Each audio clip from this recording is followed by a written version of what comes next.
Hozzuk be azt a kifejezést a beszélgetésünkből, hogy irányt választani. Okay. Manapság egyre inkább ez lesz tehát a pályaválasztás szó az már nem igazán fedi le a problémakört. Az irányválasztás, az irányba állás már sokkal inkább lefedi. Van egy személyiségünk, ennek egy nagyobb része genetikailag kódolt, hozzuk a nagyszüleinktől általában, nem a szüleinktől, nagyszüleinktől hozzuk őket, és akkor ezzel gazdálkodunk. Ezek az életünk folyamán, ha személyiségünknek megfelelő tevékenységekhez hozzájutunk, akkor ezek fejlődnek, kibontakoznak, ha kevésbé jutunk hozzá, kevésbé bontakoznak ki. Itt, ha jó volt az irány, amin elindultunk, akkor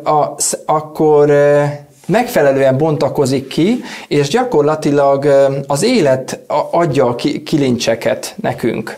Tehát amikor egy szakaszt meghaladtunk, akkor ott lesznek a lehetőségek előttünk, és ezt a környezetünk is felismeri, és felkérést is kapunk, és hívást is kapunk. A nagyvállalatoknál ezt hívjuk karriernek, vagy akárhol karriernek. A karrier az magától érthetődő, mert nyilvánvaló róla, hogy ő neki ez az iránya, ez a pályaérdeklődési iránya, ez a munkaérdeklődési iránya, és most már lépjen szintet. Tehát akkor a karrier definíciója a te értelmezésedben, ahogy te mondjuk megfogalmazod, akár egy fiatalnak, vagy mondjuk most nekem kevésbé fiatalnak. Jó irányba indulni el, tudatos önismerettel, tudva, hogy tényleg miért ez az egyetlen jó irány, amelyre nekem érdemes mennem, és ott majd szépen mindenki alakul.